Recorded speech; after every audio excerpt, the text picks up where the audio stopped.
1930 সালে কয়েকজন মুষ্টিমেয় বোম্বাইবাসী বাঙালির প্রেরণায় শুরু হয়েছিল বম্বে দুর্গাবাড়ি সমিতির পথচলা। দুর্গাপুজোর প্রতিমা ট্রেনে করে এসেছিল কলকাতা থেকে। বোম্বাইয়ে প্রথম দুর্গাপূজা এখান থেকেই শুরু হয়। 91 বছর ধরে সেই যাত্রা আজও চলেছে নিজের আভিজাত্য আর বিশেষত্ব নিয়ে। বিভিন্ন সামাজিক ও সাংস্কৃতিক কর্মকাণ্ডের মধ্যেই বম্বে দুর্গাবাড়ি খুঁজে পেয়েছে তার উন্নয়নের পথ। আজকের অনুষ্ঠান তারই মধ্যে একটি।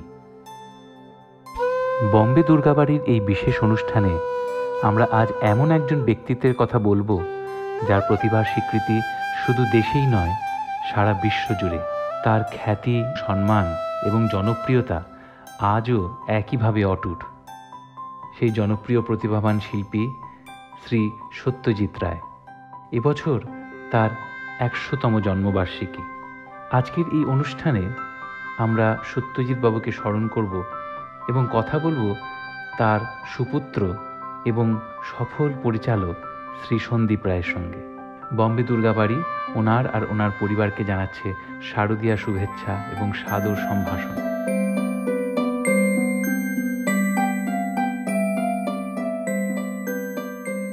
বাবুদা নমস্কার। হ্যাঁ, নমস্কার।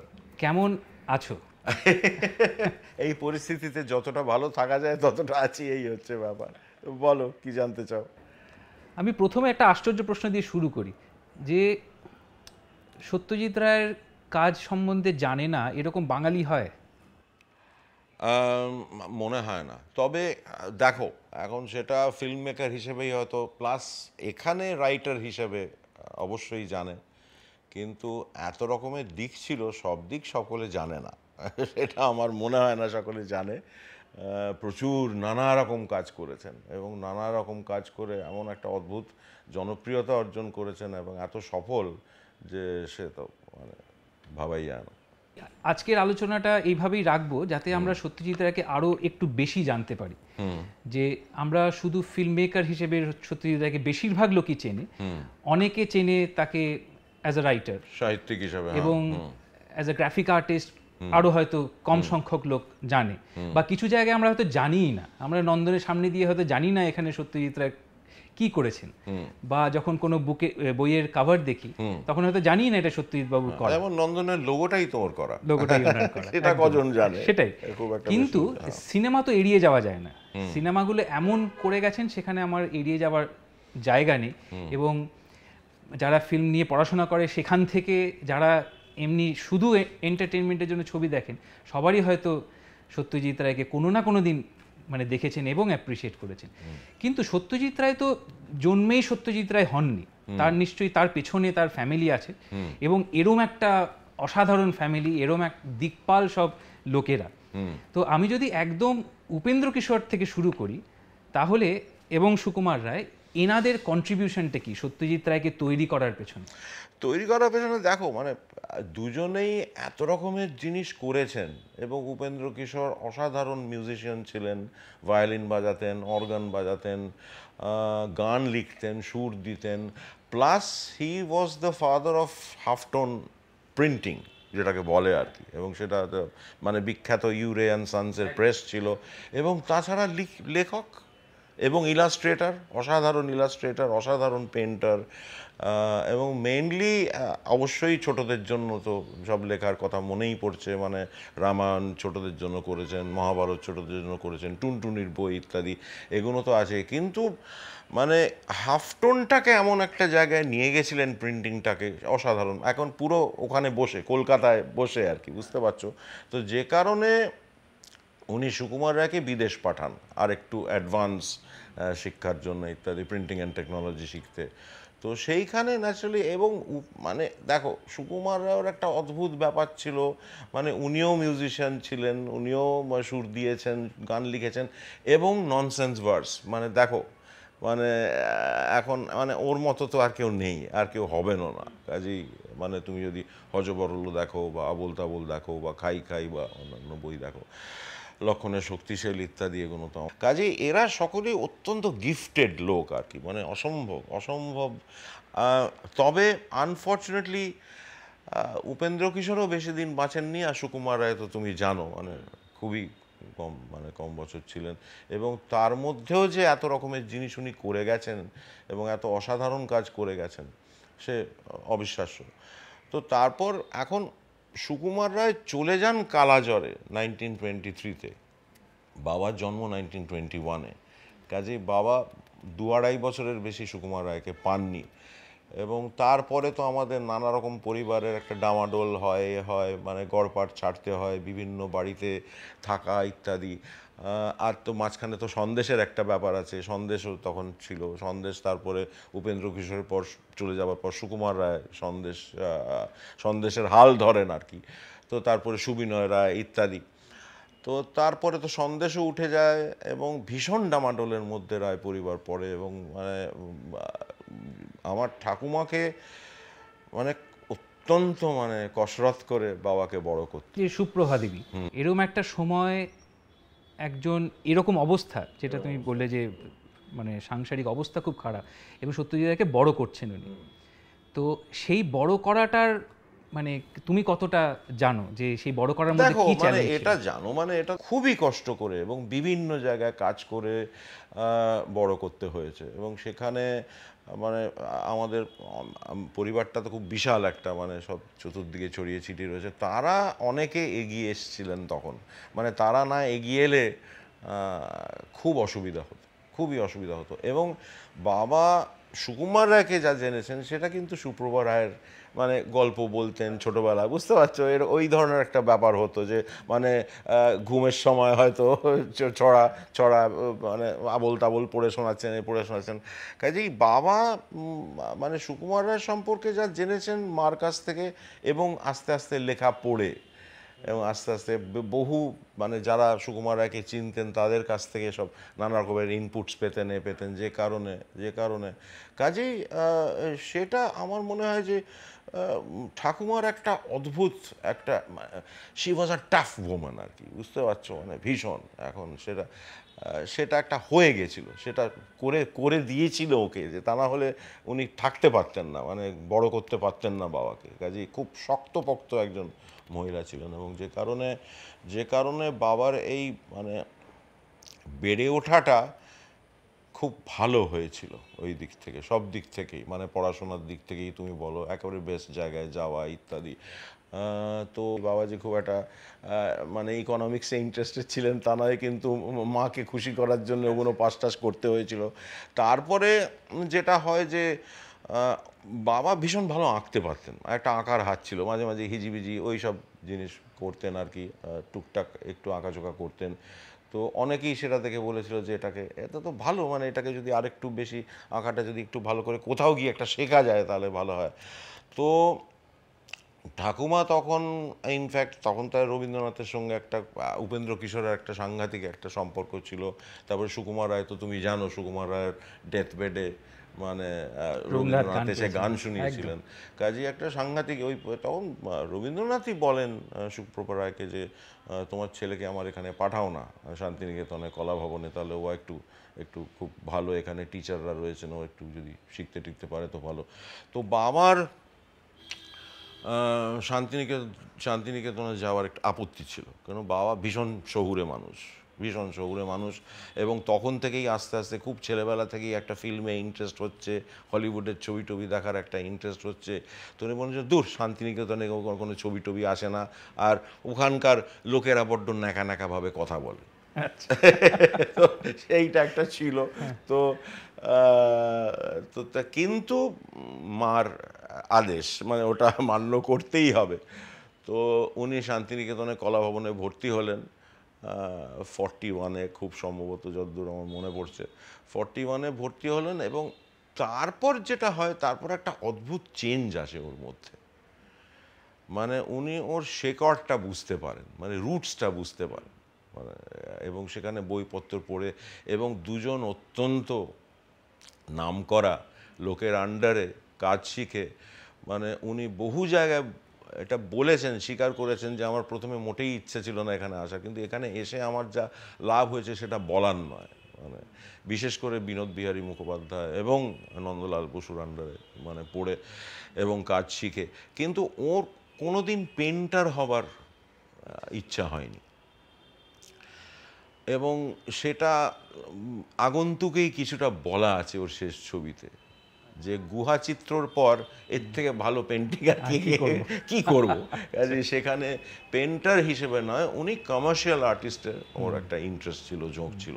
তো তারপরে যেটা হয়, তারপরে উনি কলাভবনের কোর্স শেষ না করেই চলে আসেন, ফিরে আসেন, কারণ তখন ওর বোধহয় মনে হয়েছিল যে এবার একটা উপার্জন করার সময় এসছে, এবং কমার্শিয়াল আর্টে যত যা শেখা সেটা উনি শিখে ফেলেছেন, মানে আয়ত্তে এসে গেছে ওর।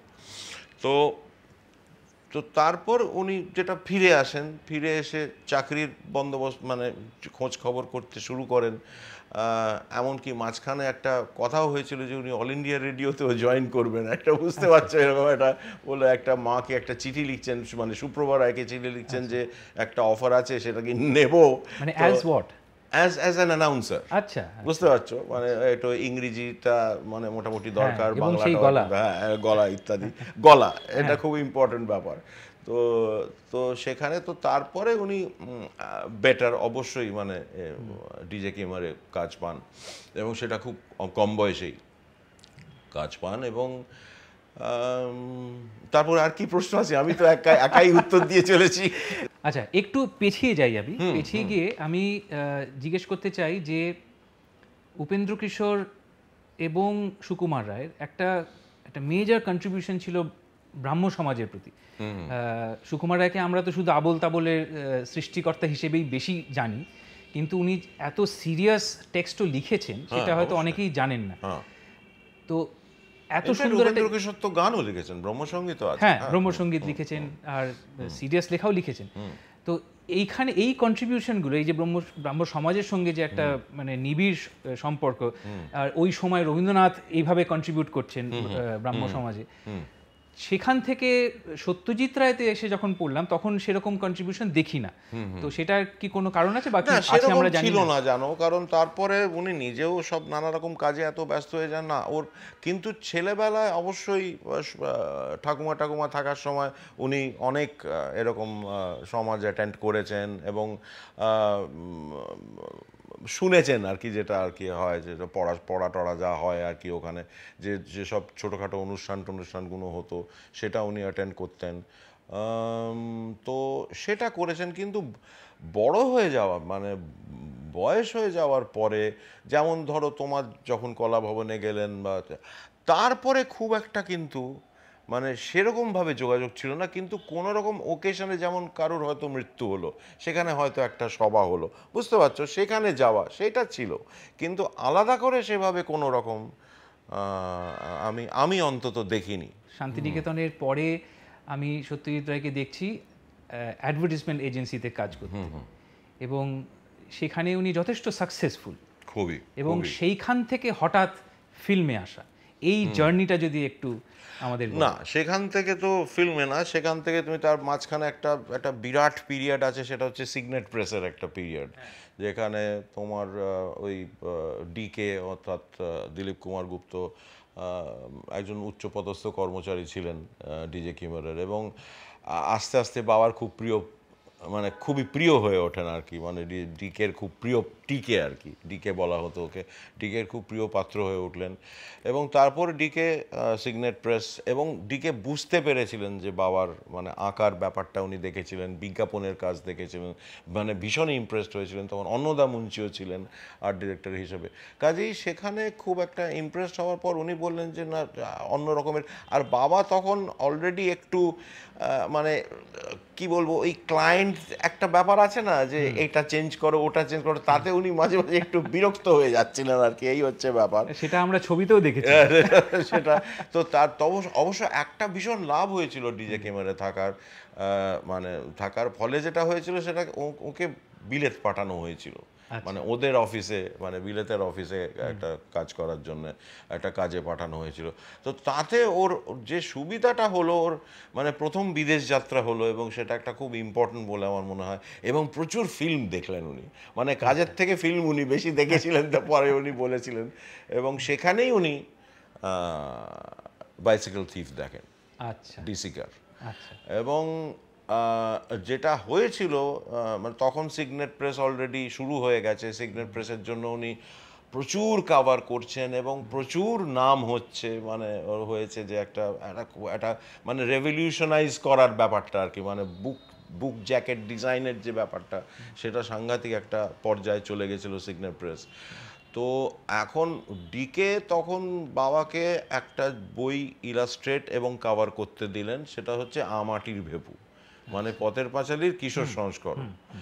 এবং সেটা উনি জাহাজে যেতে যেতে, মানে বিদেশ যেতে যেতে, সেইটা উনি আবার নতুন করে পড়েন এবং কিছু কাজ করেছিলেন, ইলাস্ট্রেশনের কিছু কাজ করেছিলেন। এবং তারপরে বিদেশে, মানে লন্ডনে ওই ডিসিকার এটা দেখে উনি ভাবলেন যে এরই মানে এই ধরনের জিনিস হচ্ছে, মানে এই ধরনের জিনিস করা যায়, মানে নতুনদের নিয়ে একটা অদ্ভুত ব্যাপার। সেই আউটডোরে কাজ হচ্ছে তখন ভীষণ ইনডোর বেস ছবি হতো, বলে আউটডোরে কাজ হচ্ছে, একটা ডকুমেন্টারি স্টাইলে হচ্ছে, কেউ কোনোদিন ফিল্ম করেনি, তারা এত অসাধারণ করছে। এবং তাহলে তখন থেকেই একটা মাথায় একটা পথের পাঁচালীর চিন্তা আসতে শুরু করে আর কি। তারপরে তো উনি ফিরে আসেন, তারপর তো অবশ্যই সিগনেট প্রেসটা চলতে থাকে, সিগনেট প্রেসের প্রচুর প্রচুর কাজ। এবং তারপরে উনি তো মানে মেন ভিজুয়ালাইজার হয়ে যান ডিজে কিমারে, কাজেই সেদিক থেকে খুব ভালো। আর তখনই উনি একটু একটু করে মানে পথের পাঁচালীর চিন্তাভাবনাটা হচ্ছে, মানে মাথায় আসছে। এবং তারপর উনি একটা এলাবোরেট স্টোরি বোর্ড তৈরি করেন পথের পাঁচালীর, এবং সেটা করেন প্রডিউসারদের কনভিন্স করানোর জন্য যে এরকম আমি একটা ছবি করতে চলেছি, এই হচ্ছে আমার, মানে ভীষণ প্রফিউসলি ইলাস্ট্রেটেড একটা স্টোরি বোর্ড পুরো ছবিটার। তো সেইটা উনি করেন, মানে পেন অ্যান্ড ইঙ্কে ওরকম ওয়াশে কাজ করে একটা করেন। তখন ওই উনি একটা দোকানে যেতেন, সেটা এখনও রয়েছে, জিসি লাহা, মানে ধরমতলা স্ট্রিটে সেই জিসি লাহা। তো সেখানে সেই জিসি লাহা থেকে উনি সব মানে আঁকা ঝোঁকার জিনিসপত্র কিনতেন। সেখানে তোমার একটা ড্রয়িং বুক পাওয়া যেত, যেটা ড্রয়িং ব্লক বলা হতো। সেখানে উনি পথের পাঁচালীর প্রথম ওইটা করলেন আর কি, মানে পথের পাঁচালীর স্টোরি বোর্ডিংটা করলেন। তো তারপর তো সকলেই জানে যে সব জায়গায় যাচ্ছেন মানে গোমড়া মুখে ফিরে আসছেন, এরকম একটা ব্যাপার আর কি। কেউ বলছে দূর এইসব কী সব ভাবনা চিন্তা করছেন, আউটডোর এরকম ছবি হয় না, এখানে মানে আউটডোরে সারাক্ষণ আলো পাল্টায়, ও খুব মুশকিল। আর আপনি ইনডোর বেস ছবি করুন, একটু নাচ গান রাখুন, একটু গান, একটু হিরো হিরোইন থাকুক, একটু রোম্যান্স টোম্যান্স হোক, কাজেই পুরো জিনিসটা একেবারে গোলমাল হয়ে গেল আর কি। তারপরে তো উনি নানা রকম জায়গায় চেষ্টা করতে আলটিমেটলি পশ্চিমবঙ্গ সরকার, এবং সেও মানে অদ্ভুত জায়গা থেকে বাজেটটা এলো, সেটা হচ্ছে রোড ডেভেলপমেন্ট, ওই ফান্ডিং থেকে ওটা দেওয়া হলো আর কি, মানে পথের পাঁচালীর ফান্ডিং হলো। কারণ যেহেতু মানে ওর ইংরেজি ছিল, ইংরেজি নাম ছিল song of the little road, কাজেই তো সেই রোডের সেই ডেভেলপমেন্টের ওখান থেকে এলো। তো তারপরে তো ছবিটা হলো খুব ঝামেলার মধ্যে, ছবিটা হয়েছে সেটা সকলেই জানেন যে পথের পাঁচালী ভীষণ ঝামেলার মধ্যে হয়েছে। মানে পথের পাঁচালী যখন শুরু হয় তখন আমার জন্ম হয়, এবং আমার যখন 2 বছর বয়স তখন পথের পাঁচালী রিলিজ করে, এরকম একটা ব্যাপার।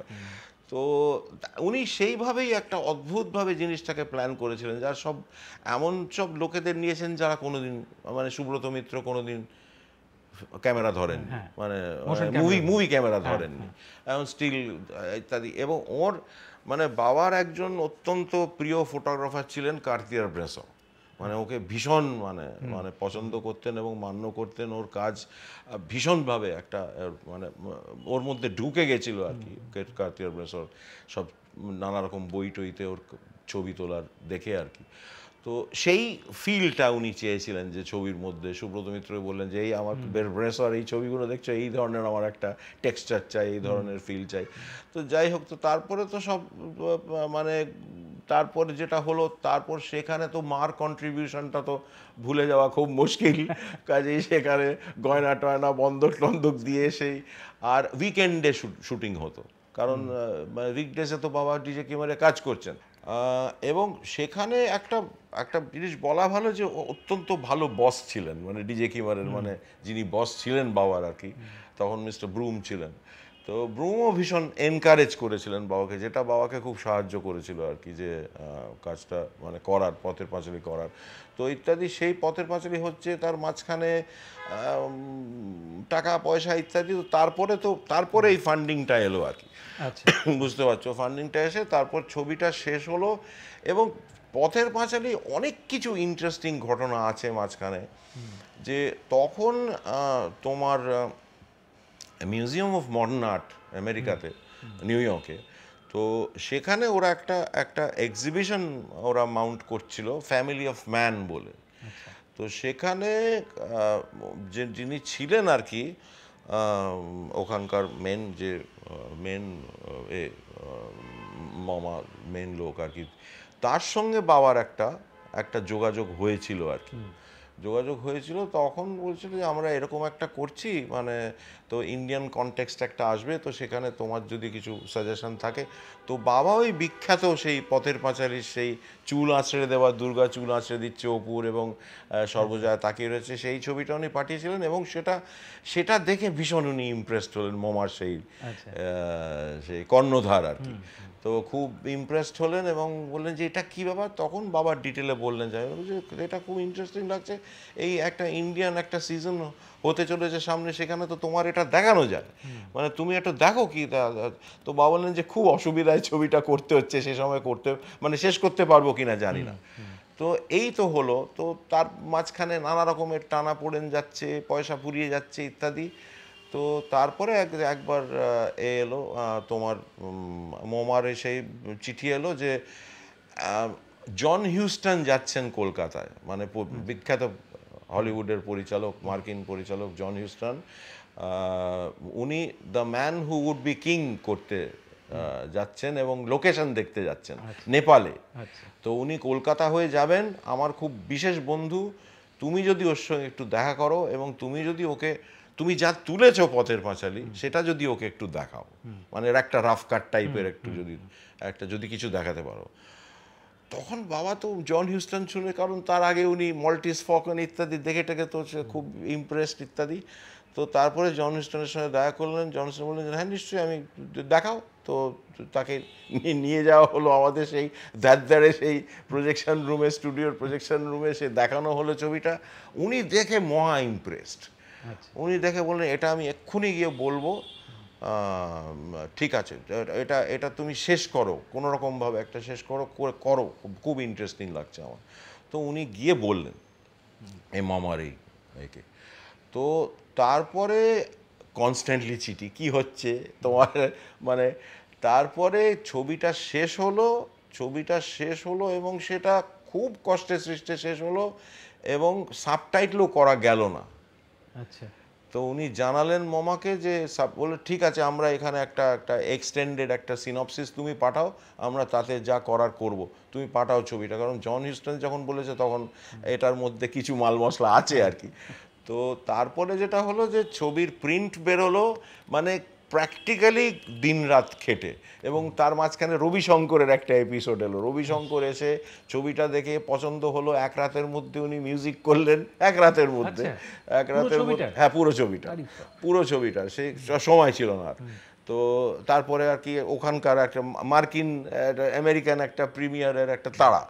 তো কাজেই এক রাতে মিউজিক হলো, কোনো রকমভাবে একটা মিক্সিং হয়ে তারপরে যেটা হলো যে পুরো প্রিন্টটা নিয়ে যখন প্যানাম অফিস, তখন প্যানামের অফিস এখানে ছিল, প্যান আমেরিকান এয়ারলাইন্সের অফিস, সেখানে যখন মানে ওর প্রোডাকশন কন্ট্রোলার অনিল চৌধুরী আর বাবা গেছিলেন অফিসে, তো ফিল্মটা জমা দিতে, যে এটা তো আগে থেকে সব বলা ছিল, ঠিকঠাক করা ছিল।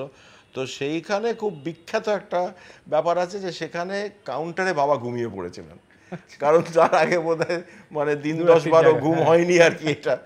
তো তারপরে তো অবভিয়াসলি মানে আমেরিকায় গিয়ে একটা সাংঘাতিক একটা মানে ভীষণভাবে সাড়া ফেলে দিল ছবিটা ইত্যাদি, সেসব তো হলো।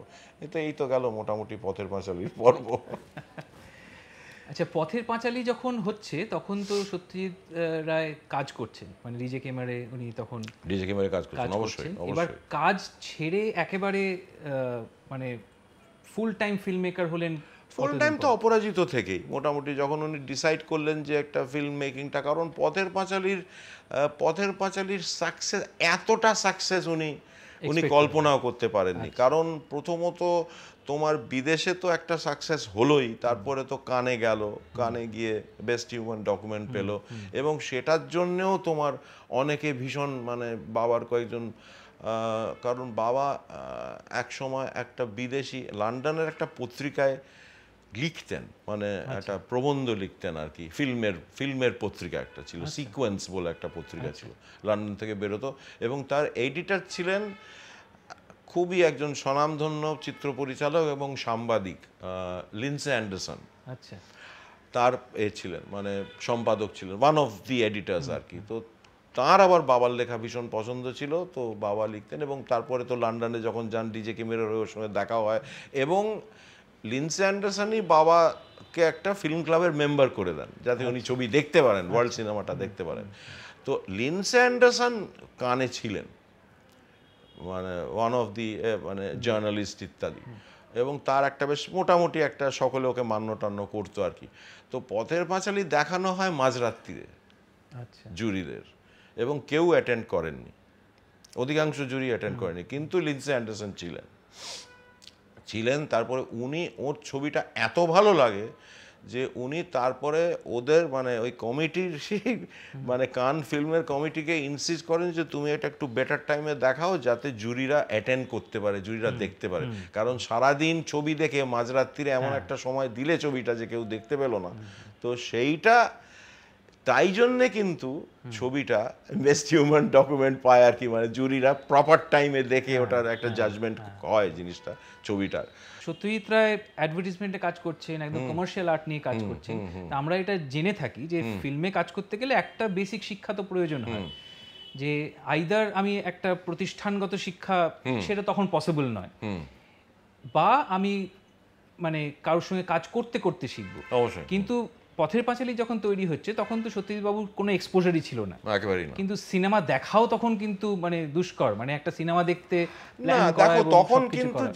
যে ব্যাপারটা ছিল, তখন কিন্তু সাংঘাতিক ছবি আসতো, মানে ওয়ার্ল্ড সিনেমা নয়, যে কারণে ফিল্ম সোসাইটি হলো, বাবারা ফিল্ম সোসাইটি একটা গড়লেন, কিন্তু সাংঘাতিক হলিউড ছবি আসতো, মানে প্র্যাকটিক্যালি তোমার ওখানকার আগে এখানে রিলিজ করে যেত, এরকম একটা ব্যাপার ছিল। কাজেই তখন বিদেশি ছবি ভীষণভাবে আসতো, যে কারণে। আর তাছাড়া কি হতো জানো তো, মানে ছবি দেখা এবং যেটা ভালো লাগলো যে ছবিটা, সেটা কিন্তু হাউস থেকে বেরিয়ে আবার নেক্সট শো টিকিট কেটে নেক্সট শোতে ঢুকে পড়া, এরকম একটা ব্যাপার। আচ্ছা। এবং ছবিটা প্র্যাকটিক্যালি গোড়ার দিকে যেটা ছিল, যে গোড়ার দিকে স্টারদের একটা স্টার অ্যাট্রাকশন ছিল আর কি, এই ছবিতে কে আছেন সেটা ছিল। কিন্তু তারপরে আস্তে আস্তে যখন বয়স বাড়তে শুরু করলো, তখন উনি রিয়েলাইজ করলেন যে না, শুধু এদের দিয়ে তো হবে না, মানে একজন তো মানে ক্যাপ্টেন অফ দ্য শিপ তো থাকতে হবে। তো তখন উনি ওইটাতে একটু ইন্টারেস্ট হলো, যে মানে নেপথ্যের ব্যাপারটাতে একটু ইন্টারেস্ট হলো। আর আরেকটা জিনিসও একটু ইন্টারেস্ট ছিল, সেটা হচ্ছে স্ক্রিপ্ট লেখা। মানে উনি ধরো একটা কাগজে বেরোলো যে এরকম বিদেশি এরকম একটা ছবি হচ্ছে, মানে ধরো একটা ক্লাসিক থেকে একটা কোনো ছবি হচ্ছে, তো উনি নিজে একটা তখন রাফ চিত্রনাট্য লিখতেন, আচ্ছা, লিখে তারপরে ছবিটা দেখতে যেতেন, দেখছেন যে কতটাই মানে এইগুলো হচ্ছে শিক্ষা, বুঝতে পারছো? আর বেশি করে ছবি দেখা, মানে যে ছবিটা ভালো লাগলো সেটা বেশিবার দেখা, মানে একবার অনেক বেশিবার দেখা, এবং তাতে তোমার একটা হচ্ছে, কিন্তু তাতে মানে তখন তো অন্য কোনো উপায় ছিল না ছবি দেখার, তোমাকে দেখতে হতো, মানে অন্য কোনো মানে তখন তো টেলিভিশন কোথায় কোথায় তোমার কি, তো কাজেই ছবি দেখতে হতো, এবং ছবি দেখে সেখান থেকে একটা শেখার ব্যাপার ছিল, যে কোথায় ক্যামেরা কিন্তু বসছে, প্রোডাকশনের নেপথ্যের কাজগুলো শেখার তো কোনো সুযোগ ছিল না। শেখার কোনো সুযোগ ছিল না। কিন্তু সেটা যেটা হতো, সেটা যে কারণে উনি বলেছেন যে আমি পথের পাঁচালী যখন হচ্ছে তখন আমি শিখছি, তখন আমি পেছনের কাজটা শিখছি, এটাই হচ্ছে কারণ। একজন দুজন ছিলেন যারা প্রফেশনাল, মানে বংশী চন্দ্রগুপ্ত আগে কাজ করেছেন, কারণ এমনও গল্প আছে যে বাবা শট নিচ্ছেন এবং কাট বলতে ভুলে গেছেন, তখন বংশী কাকু পেছন থেকে উনি একমাত্র বাবাকে মানিক বলে ডাকতেন আর কি। "এ মানিক কাট বলো", নিজে তো মানে কাশ্মীরি ছিলেন, ভাঙা ভাঙা বাংলা বলতেন। তখন সেইটা একটা খুব বিখ্যাত গল্প আছে যে মনে করিয়ে দিচ্ছেন শট শেষ হয়ে গেছে, কাট বলতে ভুলে গেছেন। এইভাবেই হতো, মানে পথের পাঁচালীটা এমন ভাবে হয়েছে, আমি তো বললাম যে 2 বছর প্রায় লেগেছিল। কাজেই ওটা হতে হতে কিন্তু শিখছেন উনি ব্যাপারটা, মানে পেছনের ব্যাপারটা বিশেষ করে। বেসিক শর্ট টেকিং তো উনি আগে সব ছবি টবি দেখে তার একটা আইডিয়া হয়েছে, কিন্তু এটা প্লাস যেটা উনি সবসময় বলেন, মানে যেটা পরে যখন পথের পাঁচালী উনি অনেক পরে দেখেছিলেন, তখন উনি বলেছিলেন যে বাবা ভাগ্যিস এটা ইন সিকোয়েন্স হয়েছে, মানে গোড়ার দিকটা একটু কাঁচা, পরের দিকটা ঠিক আছে। তো এটা উনি বলেছিলেন। অপু শিলাজির 3টে ছবির মাঝখানে হঠাৎ পরশ পাথর, তো সেটা কেন, মানে এত 3টে সিরিয়াস ছবির মাঝখানে? সেটা কেন মানে আমার মনে হয়েছিল যে উনি মানে অপরাজিতটা করে ডিসাইড করেছিলেন যে ঠিক আছে, মানে হয়ে গেল, মানে আর নয়। তখন তো আর ট্রিলজি নাম হয়নি তখন তো। তারপরে অপরাজিতর যেটা, অপরাজিতর কিন্তু দেশে সাকসেস হয়নি, বিদেশে সাকসেস হয়েছে। এবং এখন তো একটা কাল্ট স্ট্যাটাসে চলে গেছে অপরাজিত, সেটা তো অন্য কথা।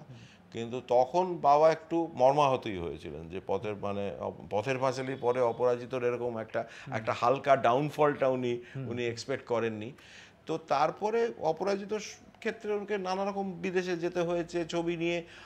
তখন অনেক ইন্টারভিউতে অনেকে বলেছে যে আপনি এটা তো একটা শুনেছিলাম একটা আরেকটা পার্ট রয়েছে, আরেকটা পার্ট হবে না?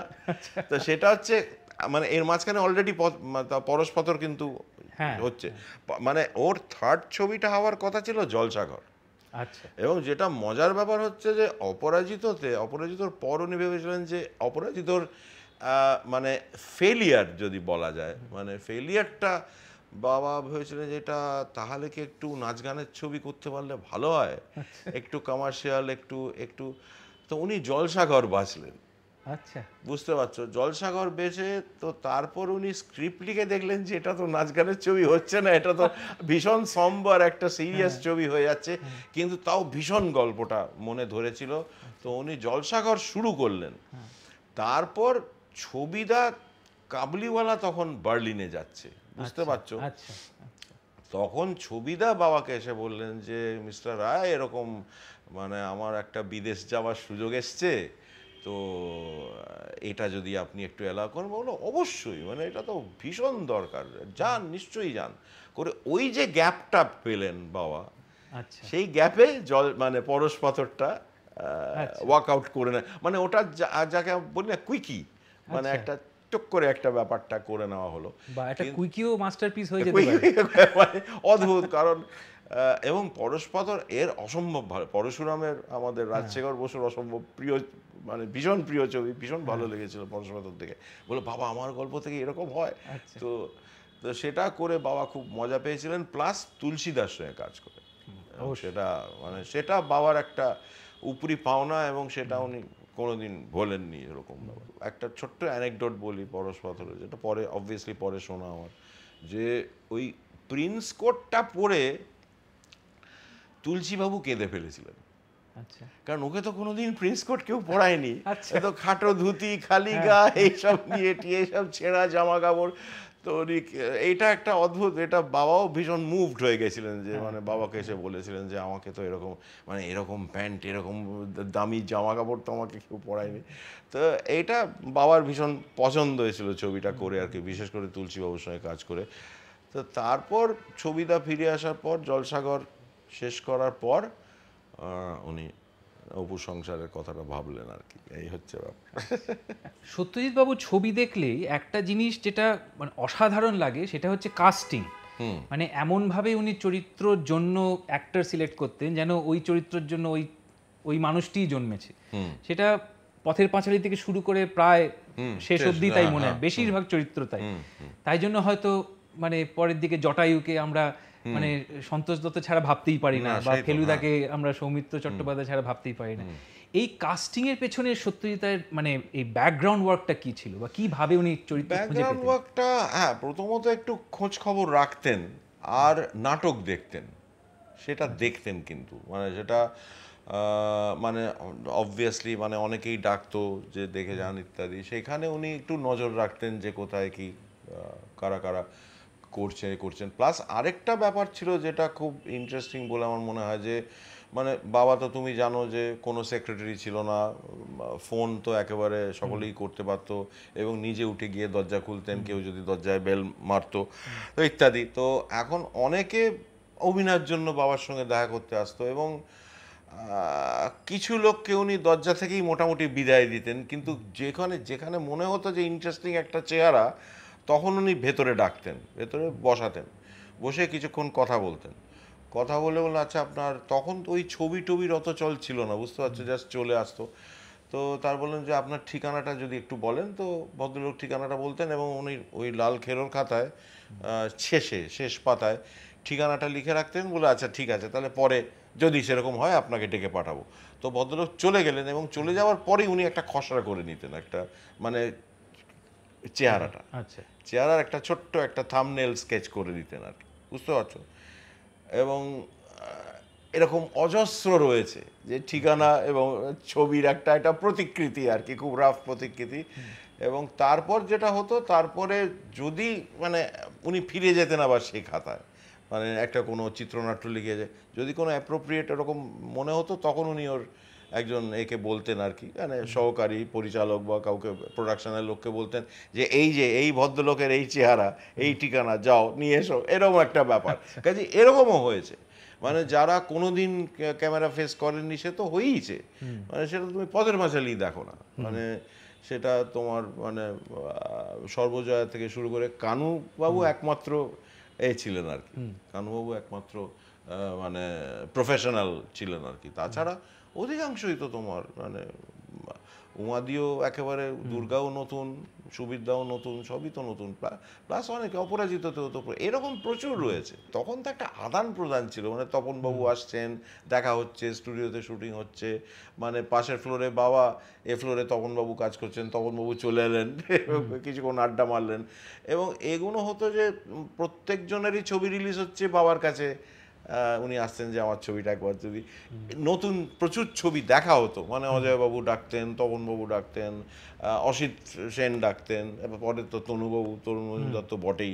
কাজে এদের ছবি দেখেও একটা আর্টিস্ট সিলেকশনের একটা সুবিধা হতো আর কি, এরা কাদের কাদের নিচ্ছেন তাদের যেমন মেঘে, মানে মেঘ বলে একটা ছবি হয়েছিল উৎপল দত্তর, সেখানে রবি ঘোষকে দেখে বাবা সাংঘাতিক পছন্দ হয়েছিল, যে এ বাবা রবি, এই ছেলেটা তো দারুণ, একে যদি ইউজ করা যায় খুব ভালো হয়। এরকম বিভিন্ন ছবি দেখে, বিভিন্ন নাটক দেখে বিভিন্ন লোককে সিলেক্ট করা, সাথী তো মানে ঘরে বাইরে সাথী তো নাটক দেখেই সিলেক্ট করা, কাজে এরকম প্রচুর রয়েছে। শিশু শিল্পীরা যারা মানে আদারওয়াইজ সেভাবে শিশু শিল্পীরা যেটা হতো সেটা তো মানে নানা রকম মানে সুবিদ্যাকে তো আমাদের পাশের বাড়িতে মা দেখেছিলেন আর কি, আমার মা দেখেছিলেন একটা খেলা করছে, তো যেখানে পথের পাঁচালী লাগে আমাদের লেক অ্যাভিনিউর বাড়িতে, 31 লেক অ্যাভিনিউ, যে বাড়িতে আমার জন্ম হয়। তো যাই হোক, আর তারপরে যেটা হয়, তারপরে উনি মাঝে মাঝে, তারপর যখন পাঠভবন হয় ওর খুব সুবিধা হয়, মাঝে তো একটা নামই হয়ে গেছিল যে পাঠভবন ফিল্ম ইনস্টিটিউট, মানে সমস্ত ছেলেপুলেরা খালি পাঠভবন থেকে আসছে, তো আর সব টিচাররাও ছিল বাবার ভীষণ চেনাশোনা, বাড়িতেও আসতেন, এবং তাদের বাবা বলছেন যে এইরকম আমার এই তোপসে দরকার, আমার এই। তবে মুকুল আলাদাভাবে, মানে রুদ্রদা, মানে মুকুলের বাবা, দুজনে এসছিল আর কি, মানে মুকুল এসছিল ওর ছবি দেখাতে, আচ্ছা আঁকা ছবি দেখাতে, আচ্ছা, এবং সেটা দেখে বাবা মানে একেবারে আপ্লুত হয়ে গেছিলেন, যে ওরকম মানে যে ভাবতেই পারেননি যে ওরকম ওই বয়সে এরকম ছেলে এরকম একটা ছবি আঁকে। তো তারপরে রুদ্র কাকা, ইনফ্যাক্ট রুদ্র কাকা বাবাকে বললেন যে আমার ছেলে কিন্তু শুধু ছবি আঁকে না, ও অন্যদিকেও একটু ঝোঁকটোক রয়েছে। বাবা বলে শুনি দেখি, তো মুকুল মানে কুশলকে, তো কুশল একেবারে মানে ওই বয়সেই সেই আবৃত্তি টাবৃত্তি করে বাবাকে একেবারে ফ্ল্যাট করে দিল, বুঝতে পারছো। তো তারপরেই সোনার কেল্লাটা করার কথা বাবা ভাবেন, তার আগে সোনার কেল্লা লেখা হয়ে গেছে।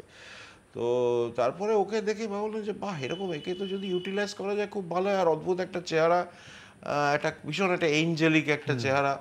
তো তো তারপরে তারপর হয়, তারপর তো সোনার কেল্লা হয় আর কি। কাজে এই ধরনের ছোটদের এইভাবে বাঁচা, বুঝতে পারছো, যেটা খুব ইন্টারেস্টিং হয়েছিল সেটা হচ্ছে জয় বাবা ফেলুনাথ, রুকুর যে চরিত্রটা, এবং কাউকে পাচ্ছে না, মানে বাবার কাউকে পছন্দ হচ্ছে না, সেরকম ইমপ্রেসিভ কেউ নয় এই রোলের জন্য, হয় বয়স বেশি হচ্ছে বা হয় বয়স বেশি কম হয়ে যাচ্ছে।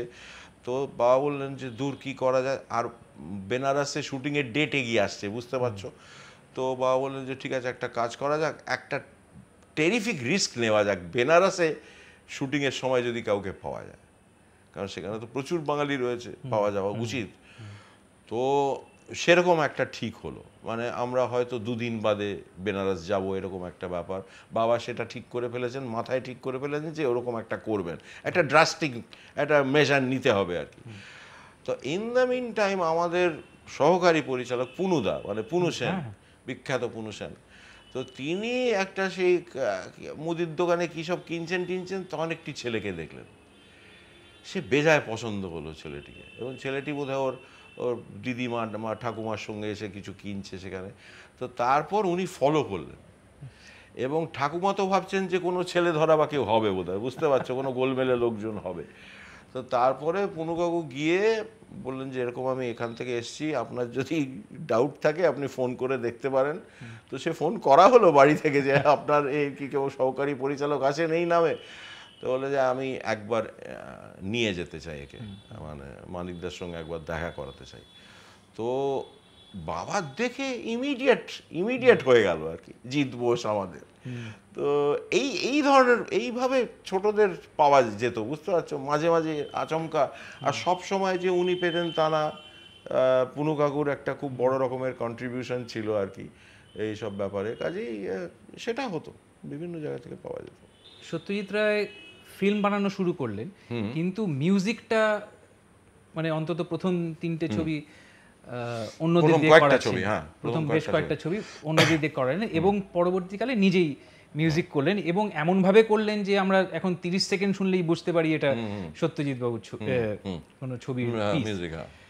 তো সেইটা মানে এটা কি একটু মানে সংশয় ছিল যে আমি মিউজিকটা করতে পারবো না? সংশয় না, হ্যাঁ সংশয় তো, কারণ মানে বাবার, দেখো বাবার প্রথম প্রেম হচ্ছে মিউজিক, মানে ওয়েস্টার্ন ক্লাসিক্যাল মিউজিক, মানে ছবিরও আগে, ফিল্মেরও আগে। এবং সেখানে উনি উনি মানে এমনও উনি করতেন যে এত বেশি ইনভলভড হয়ে গেছিলেন ওয়েস্টার্ন ক্লাসিক্যাল মিউজিকে, যে যখন মানে উনি কিনতেন স্টাফ নোটেশনগুলো, তখন তো অপেরা বা তোমার ওই সিম্ফনি টিম্ফনি স্টাফ নোটেশন পাওয়া যেত, ওই ব্র্যাগানজা ট্যাগানজাতে পাওয়া যেত, বুঝতে পারছি, এখনও বোধহয় পাওয়া যায় জানি না। তো সেটা কিনতেন এবং সেটা সঙ্গে সঙ্গে উনি মিউজিকটা শুনতেন। কাজেই ওয়েস্টার্ন মানে স্টাফ নোটেশনটা উনি একটা আয়ত্তে এসে গেছিল, কিন্তু ফিল্ম মিউজিকটাতে উনি ওই কনফিডেন্সটা ছিল না, যে কারণে রবিশঙ্করের আবির্ভাব আর কি, বুঝতে পারছো। এবং সেটা মানে ট্রিলজিটা তো রবিশঙ্কর, পরশপাথর রবিশঙ্কর, তারপরে দেবী হচ্ছে আলী আকবর, আর জলসাঘর হচ্ছে বিলাত। এবং তারপরে যেটা ওর যেটা একটু অসুবিধা হতে শুরু করলো, যে এরা হচ্ছে ক্লাসিক্যাল মিউজিশিয়ানস, এরা কনসার্টে বাজিয়ে অভ্যস্ত, কিন্তু ফিল্মের জন্যে মানে ফিল্মের একটা পার্টিকুলার সেকশনের জন্য যদি মিউজিক দরকার, হয়তো 1 মিনিট 60 সেকেন্ড, মানে ওটা 8 সেকেন্ড হলে প্রবলেম হয়ে যাবে, সিঙ্ক হবে না, বুঝতে পারছো।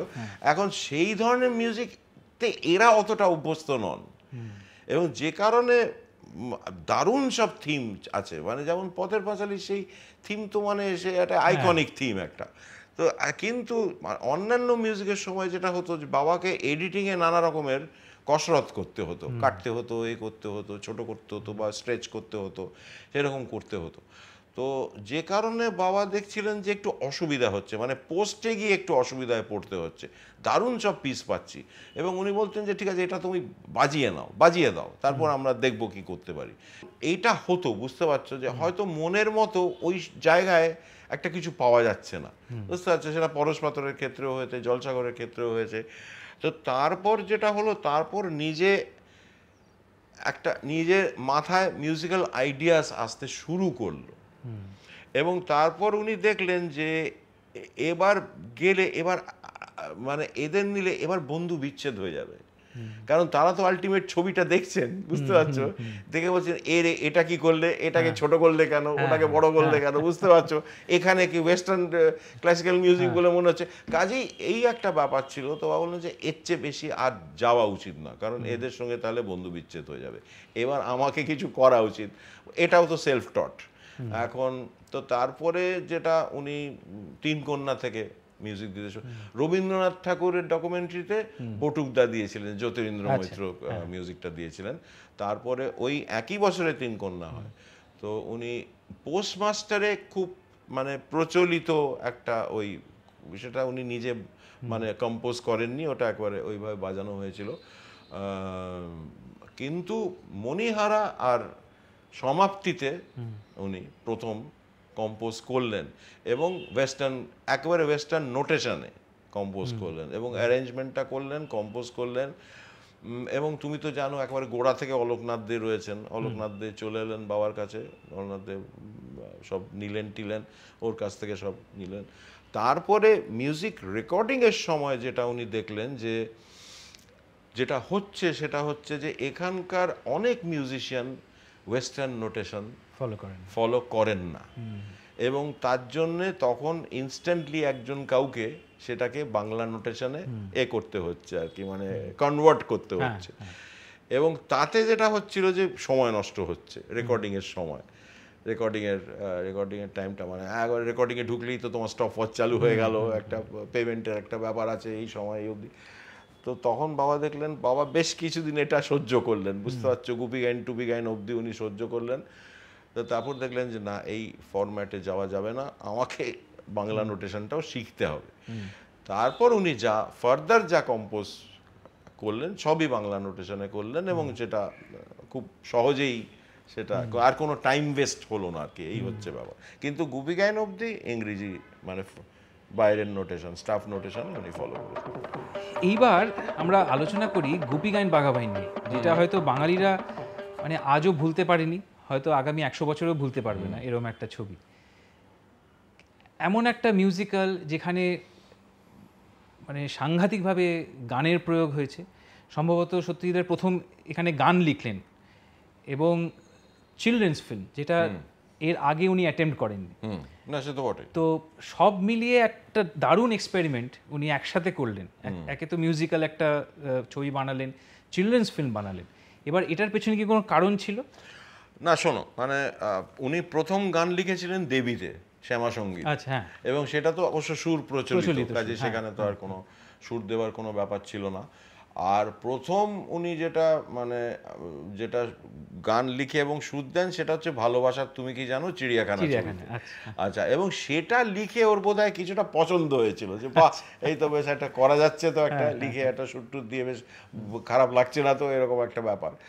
তো তারপরে যেটা মানে দেখো, এটা আমার নিজের মনে নেই, কিন্তু সকলে নাকি বলে যে আমি একসময় বাবাকে বলেছিলাম যে তোমার ছবি বড্ড বেশি গম্ভীর, বড্ড বেশি লোকে মরে টরে যায়, কাজে এবার একটা আমাদের জন্য ছবি করো। তো বাবার বোধহয় সেটা একটু মনে ধরেছিল আর কি। তো তারপরে গুপি গাইনের মোটামুটি লেখালেখির কাজটা কিন্তু 64-65 থেকে শুরু হয়, জানো, মানে খুব রাফ লেখালেখি। তারপরে 66 সালে সেটা একটা খুব পাকাপোক্ত জায়গায় গিয়ে দাঁড়ায় আর কি। তো তারপর আমরা একজন প্রডিউসার আসেন এবং তিনি রাজি হন, এবং তারপরে আমরা লোকেশন দেখতে যাই গুপি গাইনের, সেটা আমার পরিষ্কার মনে আছে, এটা 66 সাল।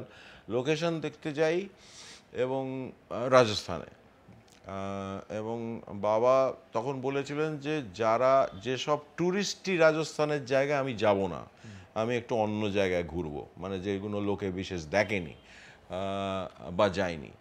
তো আমরা শুরু করি ভরতপুর বার্ড স্যাংচুরি এবং ওই জায়গাটা দিয়ে শুরু করি। এবং ওখানে একটা মজার গল্প আছে, সেটা হচ্ছে যে সার্কিট হাউসে আমরা ছিলাম, সে সার্কিট হাউসের যে রান্না করতো সে রাঁধুনি সাংঘাতিক গোপ্পেবাজ, এবং সে রাত্রিবেলা আমরা যখন মুরগির ওইসব খাচ্ছি, মুরগির কারি, খুব দারুণ মুরগির কারি, সেটা আমার মনে আছে, তো খাচ্ছি, তখন খুব গল্প করতো আর কি। তো বাবার কাছে গল্প করছে যে জানেন সাহেব, এখানে একজন সাধু বাবা আছেন যিনি সাপ পোষেন। তো বাবার সেটা ভীষণ ইন্টারেস্টিং লাগে, সে সাধু বাবার সঙ্গে দেখা হয় না ঠিকই, মানে কিন্তু খগম লেখা হয়। আচ্ছা আচ্ছা, বুঝতে পারছো কাজে এই ধরনের। তারপরে আমরা কোটা, বুঁদি, যোধপুর, জয়সলমীর এগুলো যাই এবং বাবার খুব পছন্দ হয়। তারপরে গান রেকর্ডিং হয়, এটা 66 সালের কথা। এবং তো বাবা প্রথমে তো কিশোরদার কথা ভেবেছিলেন, কিশোর কুমারের কথা ভেবেছিলেন, সেটা তো আলটিমেটলি ফিসল আউট করে যায়। তার আগে বাবা তো কিশোরদা তো গান করেছিলেন চারুলতায়, তোমার আমি চিনি গো চিনি ইত্যাদি। তো যাই হোক, তো সেটা কথা। ইনফ্যাক্ট তোমার গুপি গাইনে কাস্টিংও একটা বাবা ভেবেছিলেন কিশোরদাকে, কিন্তু আলটিমেটলি সেটাও মানে হয়ে যায়, হয় না আলটিমেটলি।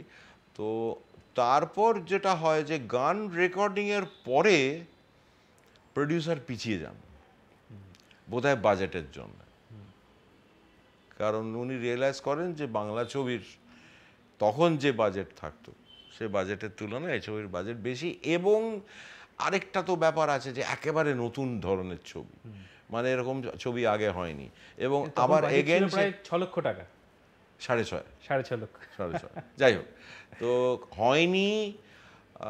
এবং হিরো হিরোইন অ্যাজ সাচ নেই, গান আছে কিন্তু রোম্যান্টিক গান নেই। তো কাজেই সেখানে প্রডিউসারের একটু মানে কোল্ড ফিট যেটাকে বলে না, সেটা হয় আর কি, তো পিছিয়ে যান। তারপরে হঠাৎ একদিন পূর্ণিমাদি আসেন, পূর্ণিমা দত্ত আসেন বাবার কাছে আসেন। কারণ পূর্ণিমাদিকে বাবা আগেই চিনতেন খুব ভালো করে। তো পূর্ণিমা দত্ত আসেন এবং বলেন যে আমরা তো ছবি প্রযোজনা করি, আমি এই গানগুলো শুনেছি এবং আমার খুব পছন্দ হয়েছে এবং আমি আমরা করতে চাই, পূর্ণিমা পিকচার্স এটা করতে চাই। তো বাবা বলেন ভেবে দেখো। মানে এটাই তো অলরেডি একজন পিছিয়েছেন, কাজেই ভেবে দেখো। বললো না না, আমি আমার শ্বশুর মশাই এবং আমার স্বামীকে কনভিন্স করিয়েছি যে আমার ছেলে মেয়ের জন্য, মানে আমাদের দাদুল আর কি, ছেলে মেয়ের জন্য এটা আমরা করবো, করতে হবে। তো ইনফ্যাক্ট গুপি গাইন বাঘাবাইন কিন্তু পূর্ণিমাদির জন্যই হয়, তা নাহলে কিন্তু গুপি গাইন বাঘাবাইন হতো না। এবং সেটা জন্যে মানে বাবাকে আমি যে পরিমাণ খাটতে দেখেছি আর কোনো ছবির পেছনে দেখিনি। কারণ সব দিক থেকে, মানে সব দিকে নজর রাখছেন। আর এরকম মাপের এরকম মানে বড় মাপের ছবি আর কি, যেখানে তোমার আর বিশেষ করে মানে রাজস্থান মানে তো পশ্চিমবাংলায় তো শুটিং নয়, রাজস্থানের শুটিং মানে তো অন্য রকমের একটা হিসেব এসে গেল, বুঝতে পারছো? তখন তো সব জিনিস যে হাতের মধ্যে আছে তা তো নয়, মানে কিছু তো হাতের বাইরে চলেও যায়।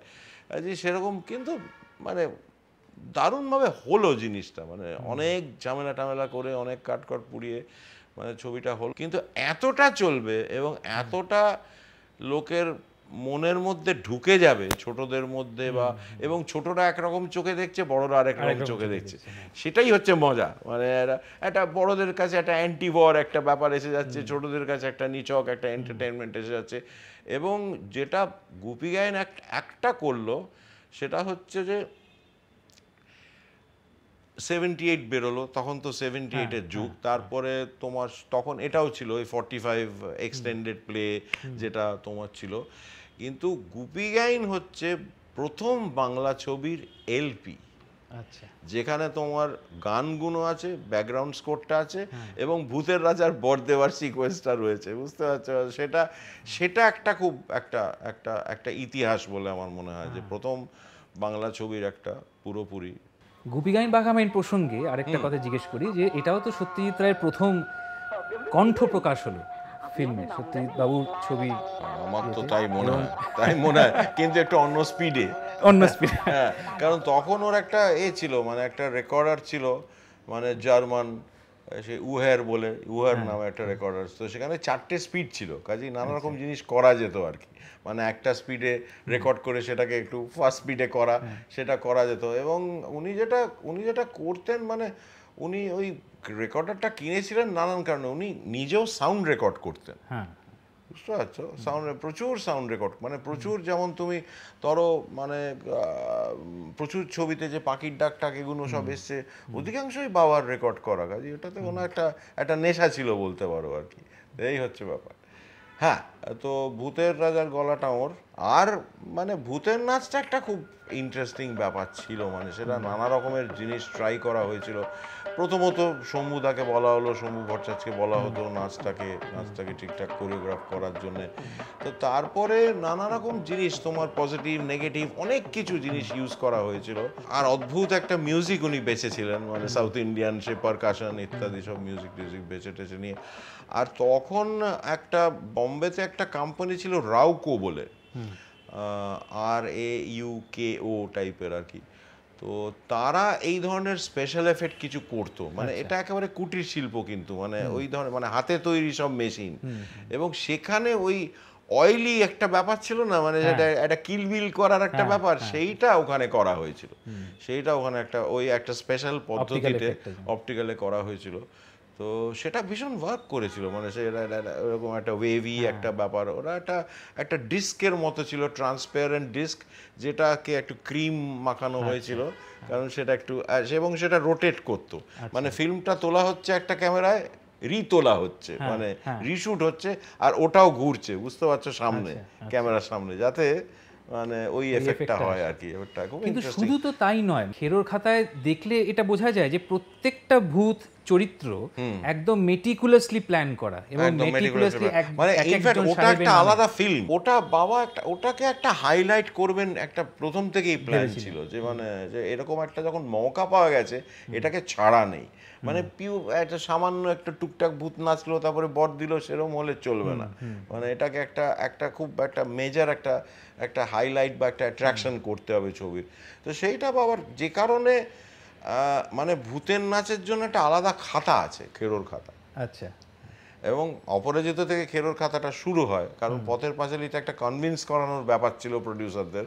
অপরাজিত সময় আর কনভিন্স করাতে হচ্ছে না যে মানে তখন তো পথের পাঁচালী হিট করে গেছে, কান থেকে পুরস্কার নিয়ে এসছে, কাজেই তারপর থেকে একটা অন্য ফরম্যাটে চলে যান বাবা। মানে আরেকটু মানে স্টোরি বোর্ডিংটা আরেকটু তোমার নিজের জন্য, মানে সকলকে দেখানোর জন্য নয়। কিন্তু এই খেরোর খাতায় মানে একটা পাতায় উনি মিউজিক নিয়ে লিখছেন, আবার পরের পাতাতে উনি কস্টিউম নিয়ে লিখছেন, মানে মিউজিক্যাল আইডিয়াস, মানে মিউজিকটা লেখা হতো কিন্তু অন্য জায়গায়, হ্যাঁ। কিন্তু এটা মানে মিউজিক্যাল আইডিয়াস চলে আসে অনেক সময়। মানে তোমার ধরো শুটিং করছেন বা এডিটিং করছেন, কারণ তখন এডিটিংয়ে একটু সময় লাগতো, কারণ অ্যানালগ এডিটিং, তো মানে তোমার দেখা হচ্ছে, আলাদা করে কাটা হচ্ছে, তখন অনেক রকম আইডিয়াস আসতো, মানে মিউজিক্যাল আইডিয়াস চলে আসতো আর কি। তখন উনি জাস্ট একটা ধরো একটা থিমের একটা অংশ, তারপর সেটাতে আবার মিউজিক রেকর্ডিংয়ের আগে, সেটাতে আবার কম্পোজিশনের আগে সেখানে আবার ফিরে যেতেন। তো কাজেই সেটা হতো অবশ্যই।